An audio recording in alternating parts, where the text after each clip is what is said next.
Hello, my name is Michelle, and you're listening to Profit is a Choice. Back with me on the podcast today is Erin McGhee. Erin is a financial strategist and an accountant who has spent her career building bookkeeping and CFO-level services specifically for the interior design business. Our conversation today is going to be focused on tracking the inputs into financials way before they get to your QuickBooks or accounting software. My hope is that you find one area of your business to dig a little deeper to see if there are any profit leaks. Every day, empowered entrepreneurs are taking ownership of their company financial health and enjoying the rewards of reduced stress and more creativity. With my background as a financial software developer, owner of multiple businesses in the interior design industry, educator, and speaker, I coach women in the interior design industry to increase their profits, regain ownership of their bottom line, and to have fun again in their business. Welcome to Profit is a Choice.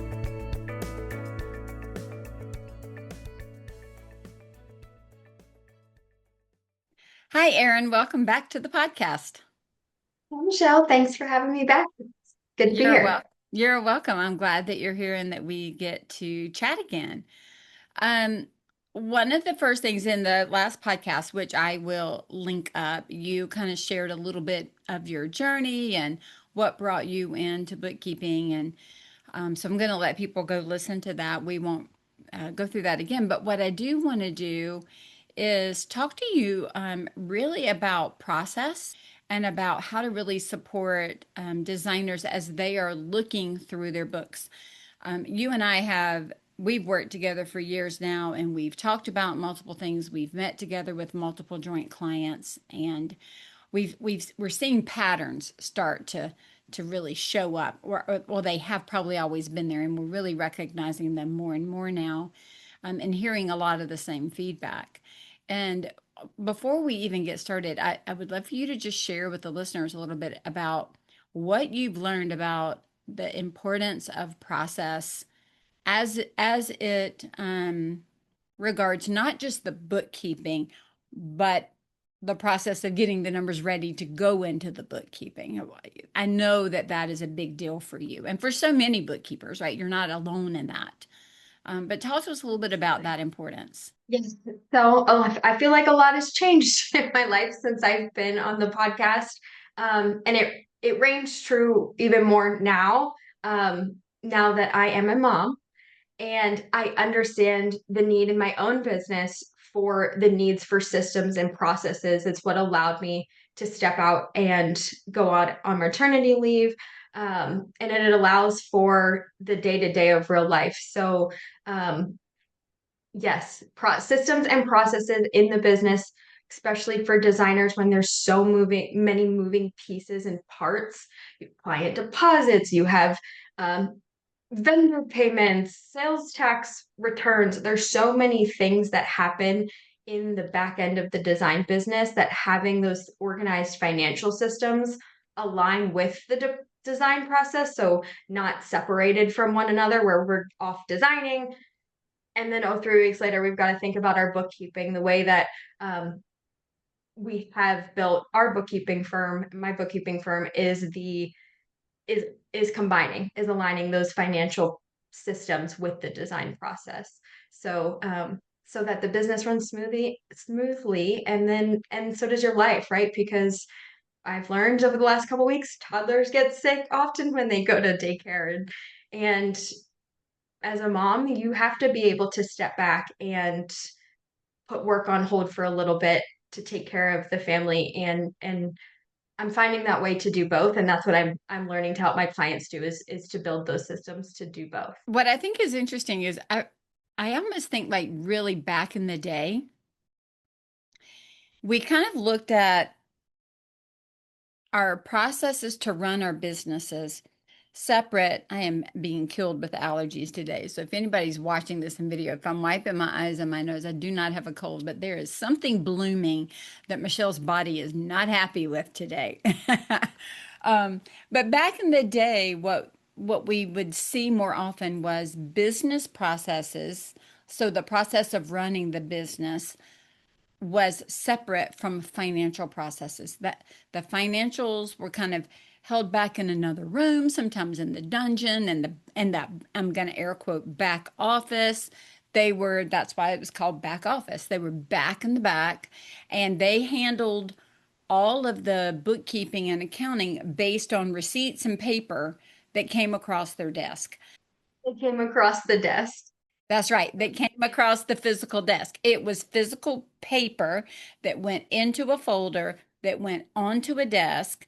And when it hit their desk, they would pick up that paper, they would enter it into the accounting software, they would stamp it and date it and move it to the side. Like that is the process of how that worked. And because of that, I think so many businesses in the older ways of doing things, there was a separation between how the business, it didn't really matter what the business was. It didn't matter if it was an orthodontist or if it was a design house, because that accountant slash bookkeeper didn't even think about it or touch it until the piece of paper landed on the desk. And now we have moved into a much more, I remember even then, let me go back. I remember then I had two neighbors that used to live beside me, one on either side, and they were both accountants by trade, and they came home to raise their families, and they went into bookkeeping. And what they would do was they would schedule a half a day or a full day, and they would go around to different businesses in our area, take that folder, input all that information in the computer that was on a desk, and then they would come home. So nothing came home with them. Everything was dealt with while they were in that office with that computer, with that paper, and that desk. And so what happened was, as we all started shifting and changing and things became more and more online, and even QuickBooks went online versus the desktop version where you couldn't do that. New software programs came out that were online. We didn't all immediately update our thoroughfare of processes, if you will. We still had everything very siloed. And then now we've got online bookkeeping, and then all these project management tools started coming and popping up over the last 8 years. And so over the last 5 to 6, really showing up a lot more. But and now they're starting to integrate with QuickBooks. So what we've started seeing is there's a tie-in financially so much earlier and with the day-to-day operations, and in a way that it can be done remotely. None of that was possible 15, 20 years ago. We didn't have the online accounting software. We weren't tying in project management and process management programs with our financials. Papers no longer being printed and shoveled across our desk. We no longer have a desk necessarily in the office space with a dumb computer. That, I mean, just all those tools the way we used to do aren't there, and all of our processes haven't been updated to solve that problem. And that's what we're starting to see a lot more attention to now. And even the way that we make payments. I mean, 5 years ago when I started my business, clients were mailing me checks, and I was taking those checks, either mobile depositing them or taking them to the bank. And I was living in New Orleans at the time, so it wasn't until I had to evacuate for a hurricane where all my checks were in my PO box, and I was, 19 hours away back home in Pennsylvania, that I was like, how am I going to get paid? So that, even that was transitioning 5 years ago into accepting payments online. So that is another process that has changed in terms of the bookkeeping that you're talking about. That there's, we still have clients that write checks, especially in the design industry. We do see that, but more and more we are seeing the online payments as well. So that is a different process than how it used to be. Absolutely. ACH, wire transfer, just so many things are going. I mean, for all I know, there are people out there getting paid in Bitcoin. I'm not being paid in Bitcoin.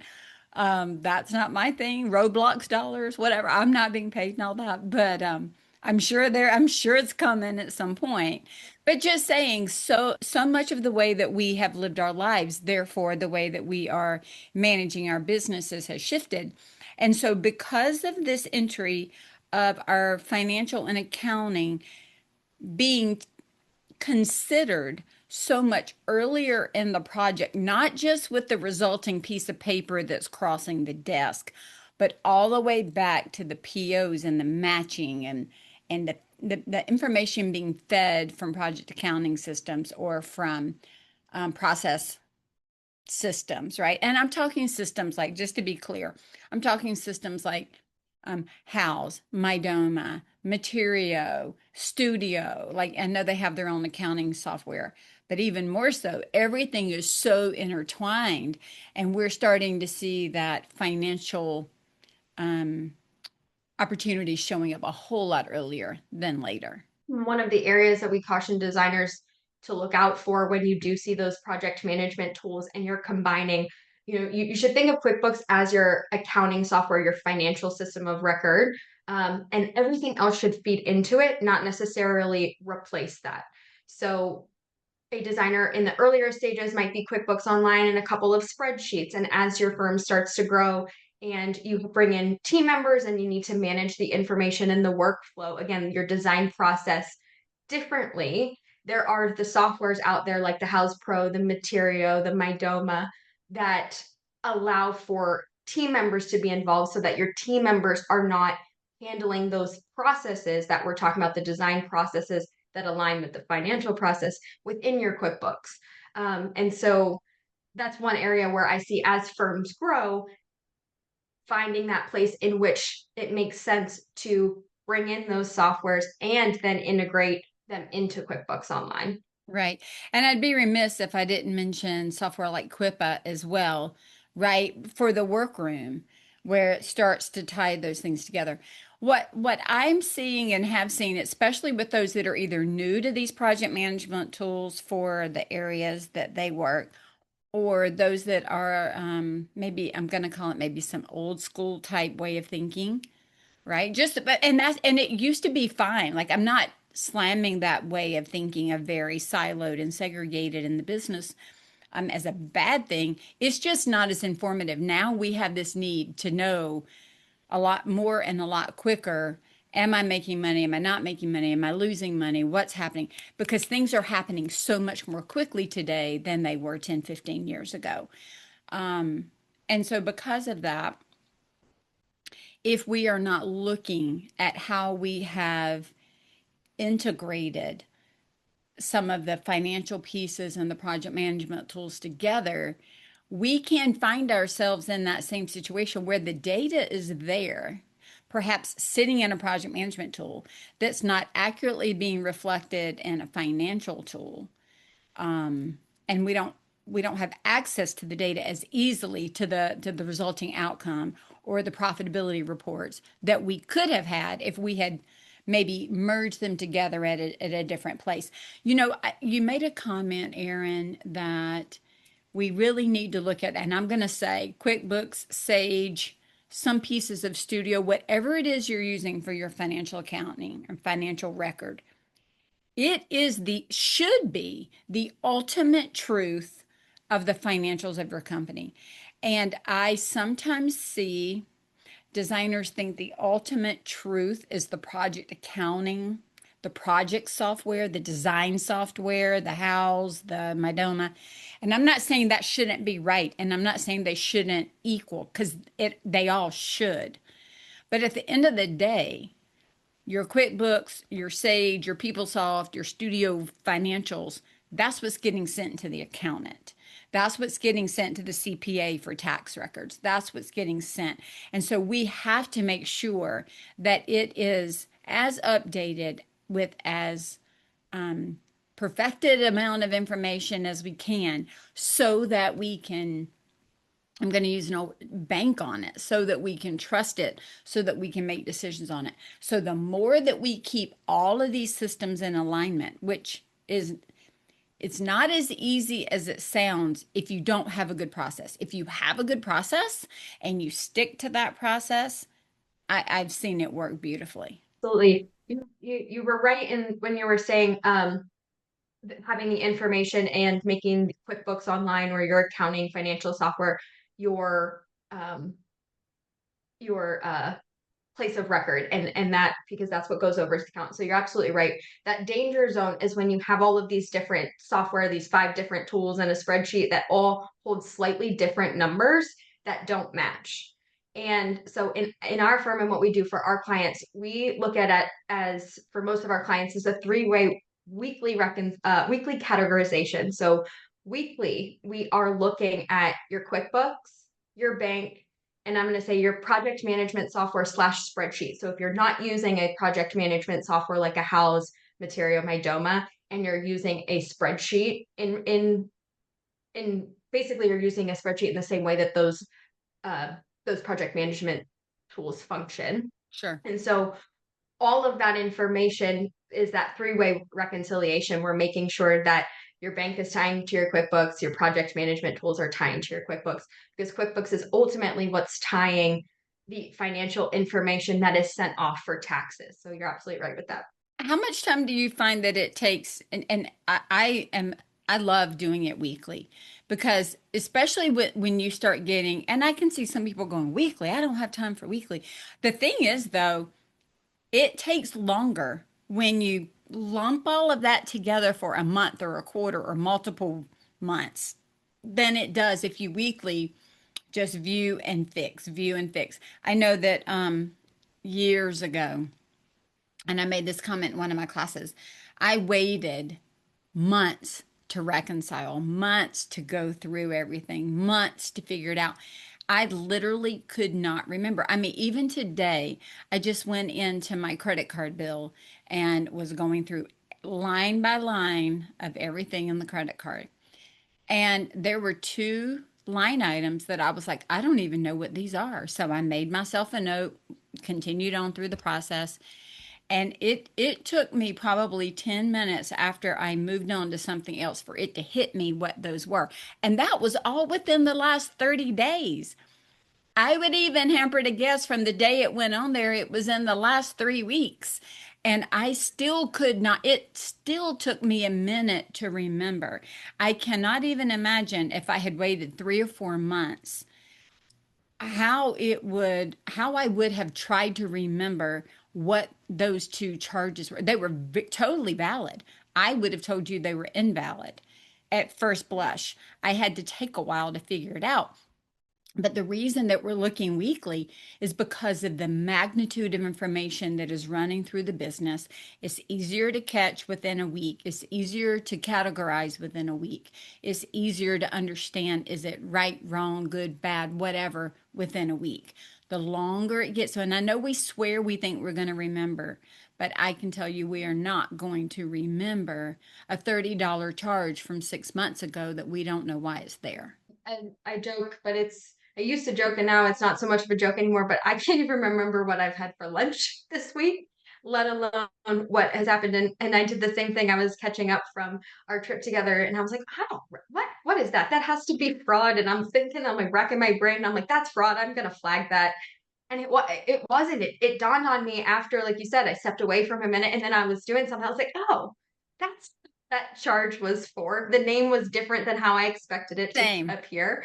In addition from not remembering, it also allows on the purchase order side or when you're have the project expenses, it allows to catch mistakes faster and resolve them faster with our vendors in real time. I've seen it happen numerous times where a vendor has transposed a number and charged the client incorrectly. They accidentally forgot to toggle the sales tax exempt. So the vendor that they have their sales tax certificate on file is accidentally charging them sales tax. Those are all your dollars that are going out of your business's bank account, out of your pocket, that you're not able to use them for what they're meant to be used for. And if we're catching that 3, 4 months later, it's much harder and more time consuming to go back and prove what happened and how, why the refund is valid and all of that kind of stuff. So it does allow for the things within the design world, all of the stuff that just happens in the normal course of a project to keep a pulse on that. And we find that doing it weekly is has been the most beneficial. So, yeah, and I've also seen where a vendor accidentally runs something through twice, like where it hits twice instead of once. And And for $2,000, like I had one, so it was they ran the deposit payment that was about, it was, I think it was about 5,800 was the deposit, and they ran it twice. So all of a sudden 10 grand's coming out of the account. So it's those kinds of things that if you're not, and we haven't even mentioned fraud. I mean, that's just That's keeping right. an eye on the account for fraud in terms of, we had a client where somebody had taken the check numbers and, ran with it, and catching that within a week's time is much less painful Much less painful. to deal with. Yeah, and then I was telling this in a class I taught just a bit ago. Sometimes fraud starts with 58 cents and then a dollar 32 and then $10.75 to see if you're going to catch it. And then they hit with the big numbers. It doesn't always start with the big numbers, but if we're not looking at those small numbers, what they're doing is recognizing that we're not looking, we're not watching. And you're right. At that point, you're way down the path before you ever figure out that something is wrong. So let me ask you this then. How should they actually be tracking their money as it moves through a project, other than just the cadence of weekly doing this three-way categorization? Are there other things that they can be doing to help them with this? So one of the areas that you and I both like is Profit First, a cash flow management system that we recommend client use, and that's to help with the flow of the money, and that also reinforces part of that design financial workflow process we've been talking about. So if you're managing your cash and you're wanting to, what cash is mine, what cash is for sales tax, what cash is for vendor payments, which what cash is design time, that is client deposit, where it's that I guess one of the biggest mistakes that I see, right, is clients treat a client deposit like income the second that the money hits the bank, but that money isn't yours yet, because just because it landed into your account, that's a liability until the work is done. So it's in addition to that weekly categorization, the kind of step back from that is that financial workflow that says, okay, we take client retainers, we take client deposit, that gets put through either the project management system as a retainer or deposit, or into QuickBooks as a retainer and deposit directly, so that we're drawing on that money when it is ours and when it's time to recognize the income. So that's an area where we align the cash flow with the design process. One of the big questions I always push people to answer, and I know you and I've multiple bookkeepers and accountants and I've had this conversation, and around and around and around we go. But it's every company recognizing when you recognize revenue. In other words, when do I recognize this as money that is mine? That's what we mean by recognizing revenue. When do I recognize this as money earned, money that I own, the client no longer owns it, it is mine for services or product rendered, and I can now spend it to do what I want to do with it? When is that point in your business? And it is different in many businesses. And some of it feeds into the cash and accrual conversation. Some of it feeds into how long your projects span. Are they within 30 days? Are they 3 years? Because that's going to make a difference. Do I take down payments / deposits, or do I get paid in arrears? Like all of that feeds into what is my money to spend. Is it that I've earned all of the time, but I've not earned the product income yet? So part of what I love about, and I'm a profit first crazy person, but what I love about the profit first money management system is it is cash management. So it's not revenue management, it's cash management. It's not accrual management, it's cash management. And so it is literally saying, where did the money come in? Who owns that money? What is that money to be used for? What is its job? And where does it need to be segregated out? So I love how you use that with your clients as well. And part of the big conversation that starts at the very beginning of a profit first conversation is, where do I recognize revenue, so that I know which bucket to put that money in when it comes in the door.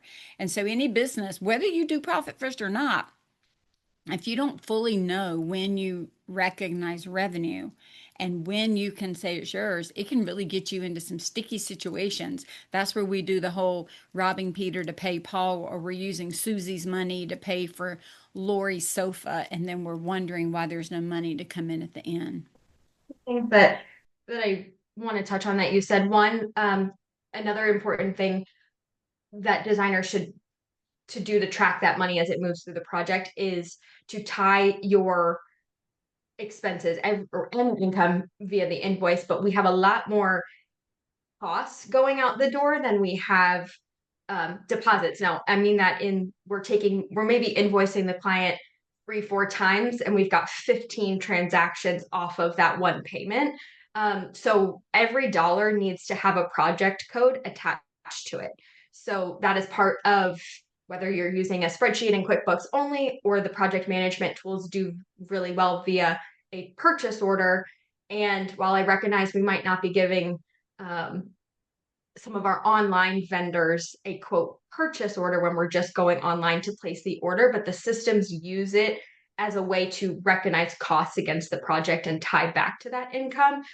So that's one of those things. If you're using QuickBooks Online, make sure you have the version that I've seen this too many times. I don't know what my costs are. Well, QuickBooks isn't set up to track it at I believe their first tier. I believe it's the QuickBooks Plus tier that and then you have to go and toggle on the ability to track costs by client or project.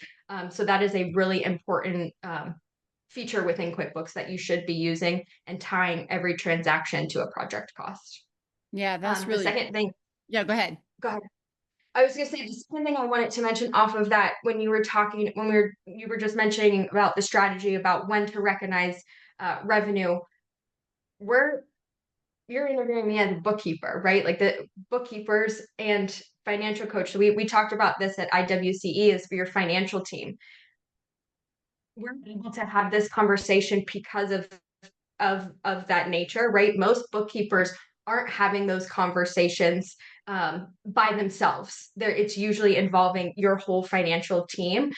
So I want to highlight that as an important note, that um, to not expect that type of work from your bookkeeper to help you identify that strategy. There are bookkeepers out there who can absolutely help support that, but it's important to note that having your financial team and having people looking. I love the football game that you use to reference of everybody in the different seats. There's the coach on the field, there's the players, there's the people in the press box looking at the same game from different angles.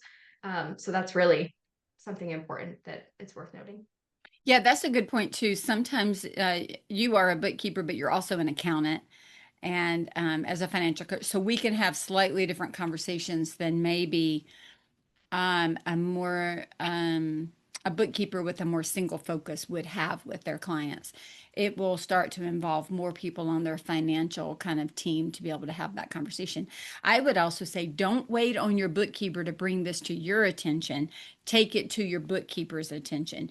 If this is a conversation you have never had in your company, talk to your bookkeeper, talk to your accountant, because there are some nuances where it can vary per state based on how you recognize revenue, how sales tax is required to come in. There are some states where sales tax is required even on proposal, not just on invoice.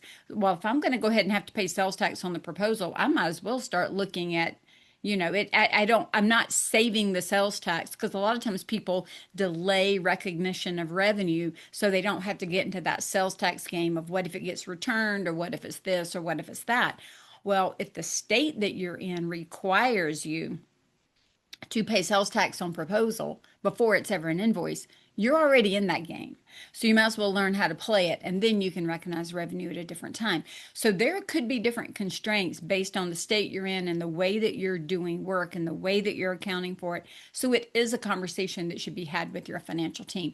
But I would say if you've never had it, you need to have it with your team. Don't wait on them to bring that to you, because they might not. They're Most bookkeepers, from my experience, are going to just continue to do what you've always done. They're going to continue with the rhythm of how you've been doing it. They may ask a question here and there to just try to make sure they're understanding, But most are not trying to come in and turn the whole apple cart upside down and come up with an entirely new way of keeping your books.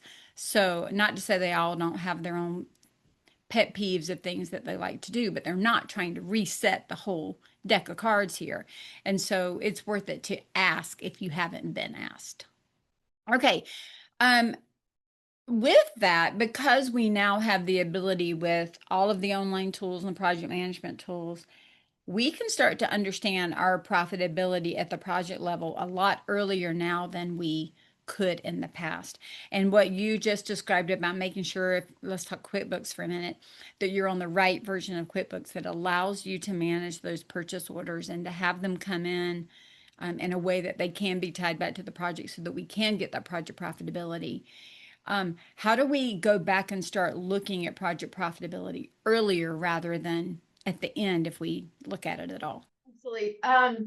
This is one of my favorite reports, and we are able to, in our firm, we generate this every month for our clients, whether you are in our early bookkeeping tier, just getting started. So it may be um, you're the designer wearing all of the hats, and maybe have a outsourced contractor for or design assistant for help.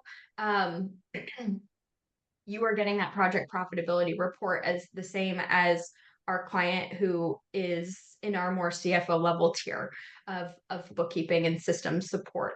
So the reason we're able to do that is because of that weekly reconciling of the transactions and the process that ties all of the dollars coming in, project dollars coming in and going out for the project to the project cost.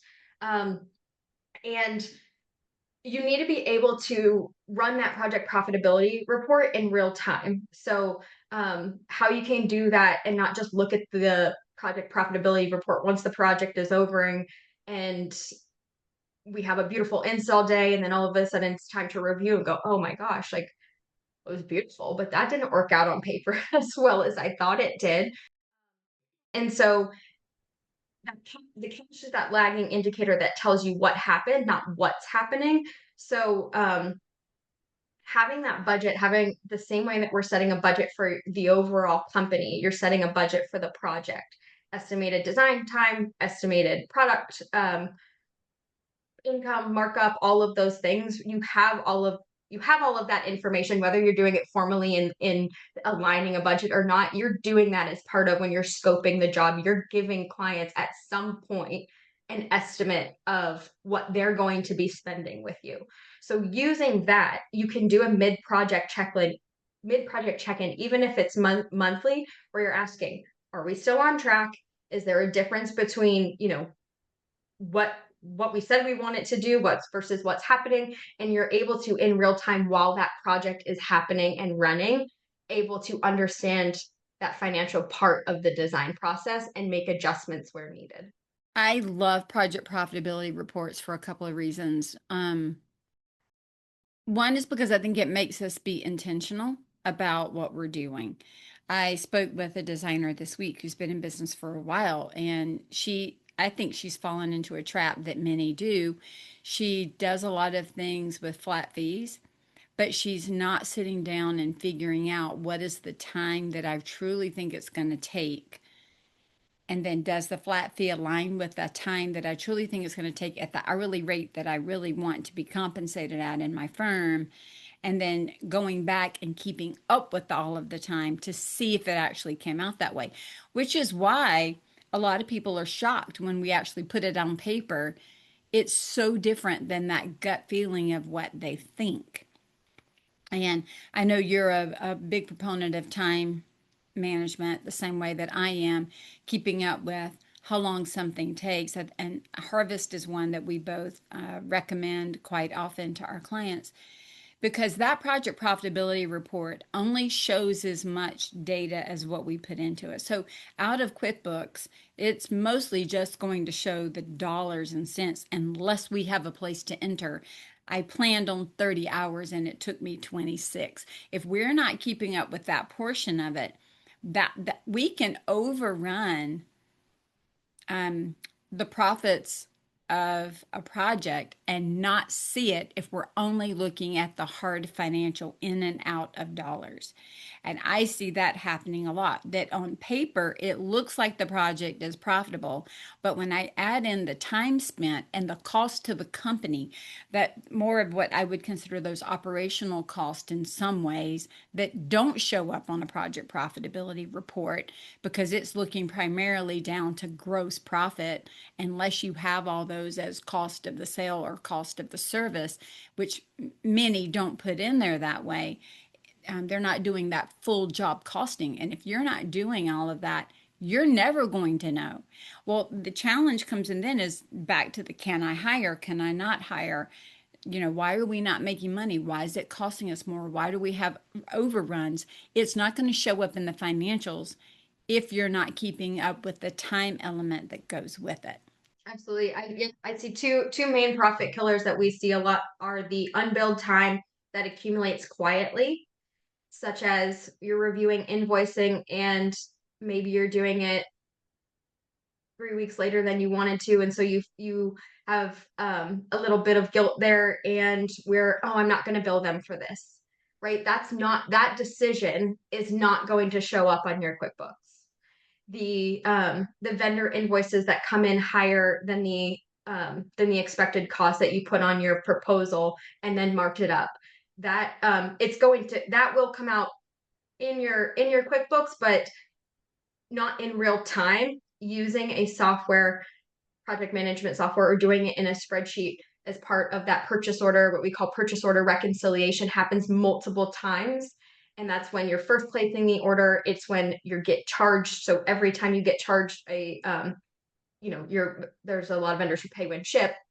So every time that your card is run against that purchase order is a next opportunity to reconcile those purchase orders to make sure that the costs are aligned with what you expected to be. So that's how you're managing your profit in real time on the expense side. And then on the design time side, with a tool like Harvest that allows us to say, okay, this project we expected to do this many hours at this rate, and using the tool to be designed to, if you have to write off those hours, that it's going in a place that we're not deleting the time entry. We don't delete anything. But we're moving it into an area that we can see, oh, wow, this is the cost and this is the opportunity lost, right? Because there's the cost of those hours, and then there's your hourly rate times what those hours were of the opportunity that you didn't charge for that time. And so that number is really important to see. It's true. And it's also important to look at per person, because sometimes what we find is there's this one person on my team and I'm constantly having to cut their hours back. Not their working hours, but the hours that I feel like I can charge a client. Like it took them 12 hours to find a lamp. I expect them to find that lamp in an hour. So I've got to write off 11 hours of their time. Well, when you start finding yourself in these habits of, um, in particular, marking down the number of billable hours for a person on your team, there needs to be a question. Number one, are we estimating too low and we can never hit it, right? We're always going to be over. Number two, is that person slow? They know what they're doing. They're just, we'll call it methodical and slow.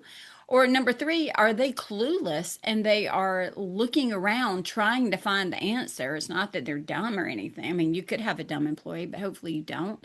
It's just that they don't know where to look and they are kind of in this, or it could be that they can't make a quick decision. So they're looking, but they have analysis paralysis. What if there's one more great thing, one more great thing, one more great thing, without recognizing that you can't pass all those costs on to a client. But what it does is it highlights that there is an issue here that needs to be addressed. It doesn't tell you what the issue is, but it tells you there's an issue with this person that I constantly can only bill out 60% of their time because the 40% is outside the realm of reasonable for our firm. And that gives you an opportunity to retool, to educate, to reallocate, or to say that we're not a good fit.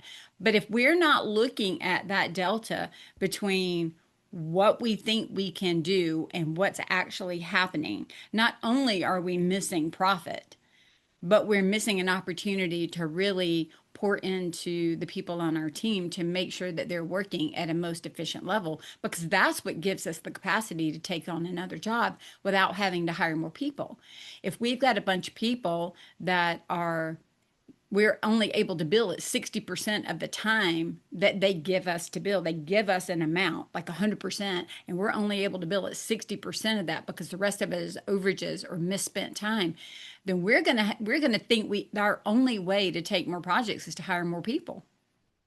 And now we're gonna have higher expenses in the company. Like it's just this whole big ball of knots, like yarn knots that we've got to untie if we want to figure it out. And if we're not keeping up, to your point, with all of the time and all of the money and all of the opportunities lost to price and to profit, we are in trouble and don't even know it because it's not showing up like with warning, warning, warning signs.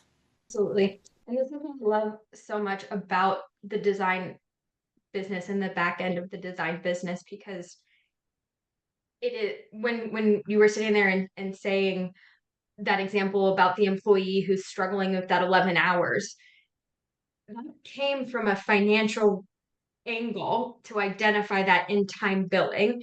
And we just went into an operational piece That's and right. a strategy piece of how do you want to run your firm, right? Like if you don't want your employee spending 11 hours on that, that goes into, okay, we need a strategy for decision making. We need a strategy for if you're stuck, where do you need, who do you ask for help? And so it's just so We need a interesting. budget for the hours in the first place that says you have 1 hour to find a lamp so that you know if you go over the 1 hour. It's just like money, right? If you go over 1 hour, you better raise your hand because we only estimated 1 hour for you to get this done, not 12, 11 of which we can't bill out. Right. So I just get so excited by that back end of the design process because it relates to the financials, and in order to be able to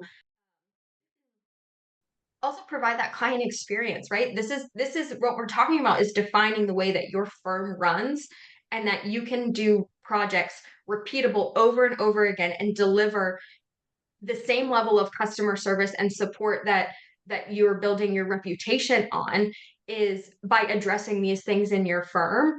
That I just love that it all the way goes back to financials, or started with financials and grows all the way up to operations and overall business strategy. So it's Yeah, and that's why over at Scarlet Thread, like the part that I love is where strategy and financials meet because we can dig out, suss out all kinds of things from the financials, from the numbers, and then it leads us down pathways of having to make decisions. And so a lot of times what people are saying is, I don't have answers. Well, then it's okay to get the answers, we've got to have the data. The data's got to be right, and the data needs to be connected. And I know that's something that you work with as well, as a lot of that connecting of, like we were just talking about, connecting your harvest, numbers in so that you can look at them in light of project profitability, so that you can look at all these things together. So, how should a designer think about, or a workroom think about connecting all of these different technologies and software tools and things out there with their financials? How should they think and go about that? Well, I would say don't add another tool just because it's popular and what people are raving about on social media is the next biggest thing. You should add it because it solves a specific gap and connects cleanly to that accounting and financial piece. So I always joke with my clients, gosh, if I have to build you a system with pen and paper, and that's going to get you to do it, we'll build the best pen and paper system. Now, these days it's more spreadsheets than pen and paper. But the goal is to find a system that works for you and works so that you can consistently keep up with what we're talking about. It is a lot to manage. It is a lot to manage on your own. And what we're talking about is layers of um, to use eMyth, we're talking about the technician, the bookkeeper, when you're acting as the bookkeeper, where you're recording those transactions. And then we're talking about the manager who is looking at that information, figuring out a little bit about what it means, and then rolling it up to the entrepreneur to go, okay, what do we need to do with this information. And so I always recommend add a tool because it works for you. Figure out your process outside of the systems and then use the systems to complement and do that process more efficient, more streamlined, with a better way of keeping up with the information consistently. So the bells and whistles are nice, but if you're not going to consistently keep up with using them, then they're really no good. Really no good. I agree with that. I'm also one that having worked in software, on software, having a plan of how you're going to evaluate a piece of software or a piece of technology before you bring it in. To your point, knowing what your system is in advance, having that system, and then finding a software solution that is going to actually solve what you think it needs to solve. And I'm also a big proponent, if you will, of going and looking at the software that you currently have and asking, does it offer opportunities for maximization that I'm not currently using? So maybe there's a part of the software where it does something and you've not utilized that, but it could alleviate some of the pen and paper that you're doing on the other side. So maximize the use of the software that you have before you add in additional software. And then it's important to know how they all play together in a sandbox. As a type 1 diabetic, I use my iPhone to give myself insulin and to check my blood sugar, and all of my different technology pieces and parts tie into that iPhone. And every time Apple puts out an update, I can't be a first adopter of that update because it might not work with my technology. It could shut down my insulin pump, it could shut down, and I'm just explaining that on one side of it. But the same holds true in our business. I've seen people um, invest in software that then they find out won't merge in and work with other pieces of software, recognizing that when one platform makes a change, there is a ripple effect to other platforms. And so, knowing how all of these things play together in the sandbox is really important because what's frustrating is to have, I would say, um, a process solution that is three-quarters of the way there, and you get this extra piece of software or technology that you think is going to solve it, and then you find out it doesn't play with the others, and you've made an investment of effort, time, energy, whatever, money, and now these things don't talk and don't work, and now you've got to build yet another piece to make it all work. It's just so super frustrating. So I think the more simple we can solve the problem, the better off and the more likely we are to use it. Simple's better. Simple and robust. That's the hard thing. As simple as possible, but as robust as possible to give you what you need. Right. So one that's going to do everything that you want it to do. And that's why I'm a big proponent of build your system outside the softwares, figure out what your process is, and then layer it in and asking yourself the question, does it create more manual entry or less? If you're keying the data from your design system into QuickBooks, that's a gap that costs you time and accuracy. Maybe it didn't used to before when it was just you and a small team. Maybe it made sense to have them separated or to just use the spreadsheet. And now, as your firm has grown, maybe it makes sense to integrate them.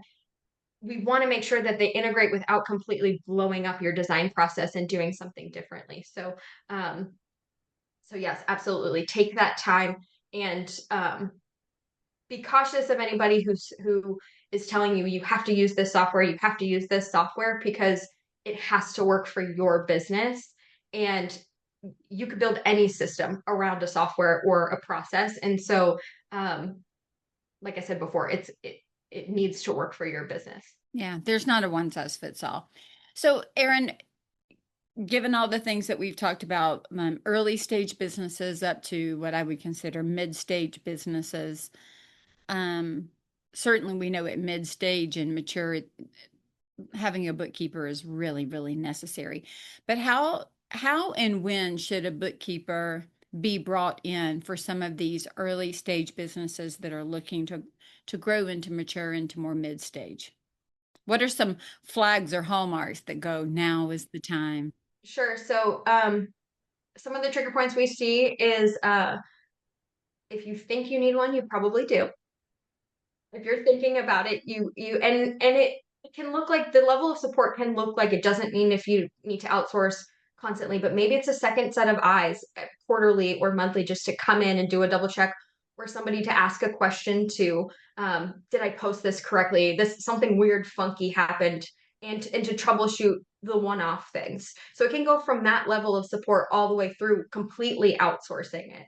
Another trigger point we're seeing is if you're spending more than a few hours a month on your books. So once if you're doing it once a month and also spending multiple hours per month or throughout the month on your books, that's another time. Your time should be spent generating more business for the company. You should be moving into that CEO role as your company is growing and getting you out of the weeds of some of that technician work. So I'd say that would be another good one is if you're, when we mentioned before, if you're not sending invoices because you're busy, or if your accounting is asking questions at tax time that you can't answer, having someone who can speak the language and translate is also a really helpful resource to have on your team.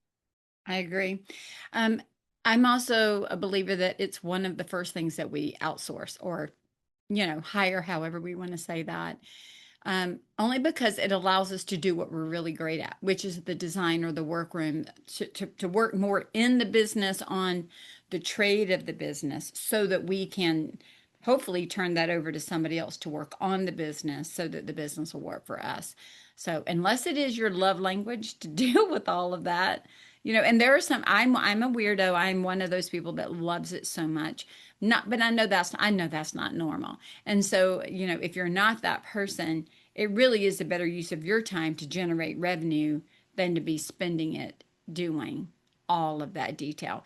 I would also add in, if you're getting to the point that you want to check out project profitability and you don't have it set up to do so, if you're starting to take on bigger and bigger projects and all you can think of is, oh my gosh, that's so much to manage, it's probably getting time. So the more that you want to spend working on the design, on the workroom, on the pieces and parts of the company that you're building, instead of just that financial aspect, it's definitely a time to reach out.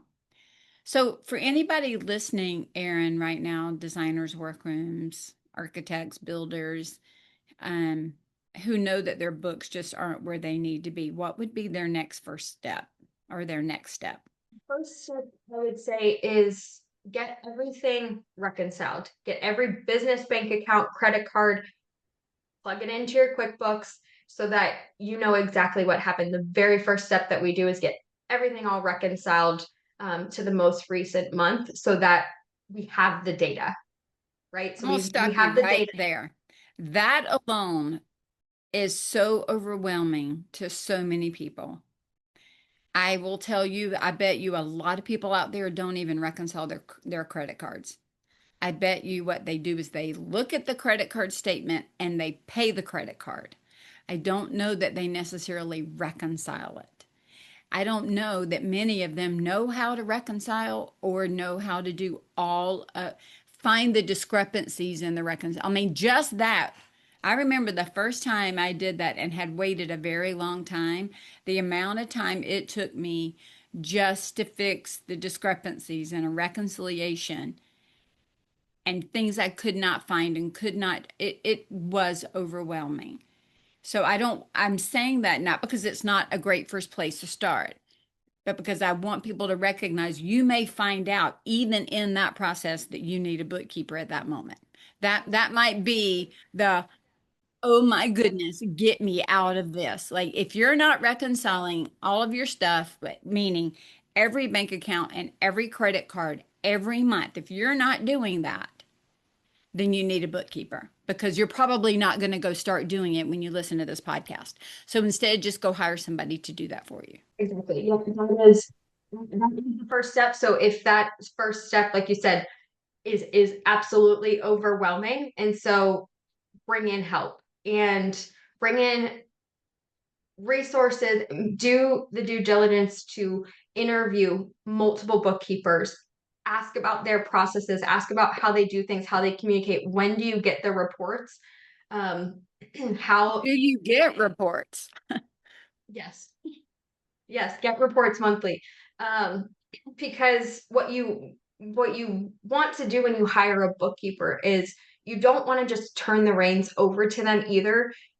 You don't have to know how the sausage is made, but you do need to own that piece of your business and hire out the right resources. I've seen too many times where we're hanging on to bookkeepers that served and were a great partner in our business in the early stages, but as you're growing,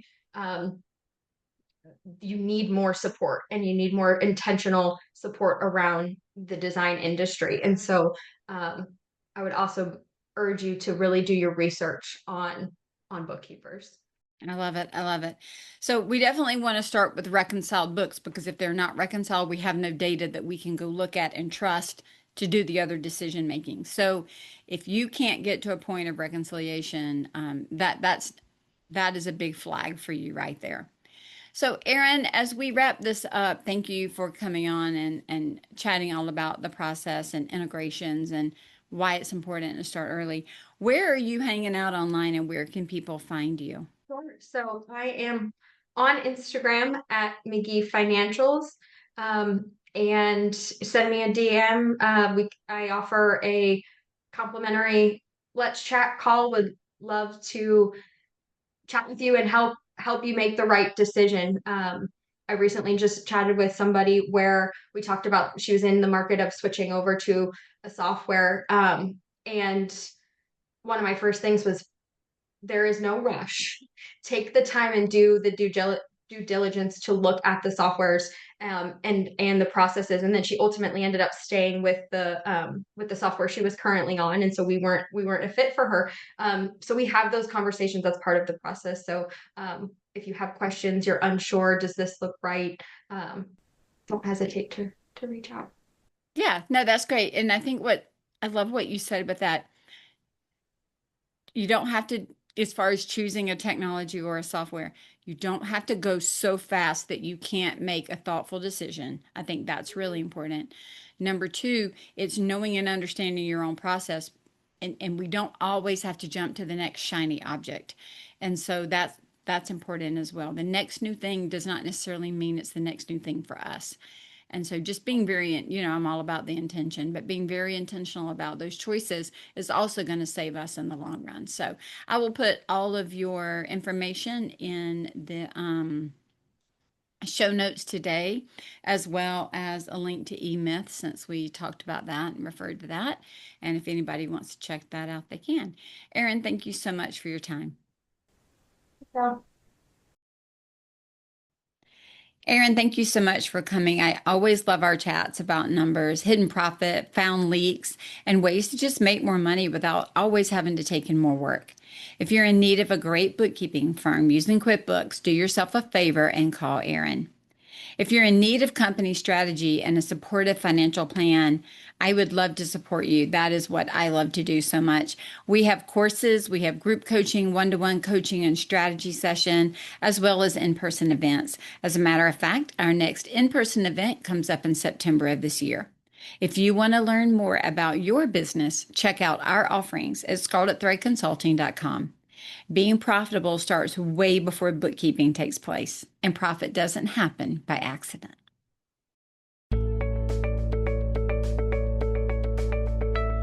Profit is a Choice is proud to be part of the designnetwork.org, where you can discover more design media reaching creative listeners. Thanks for listening, and stay creative and business minded.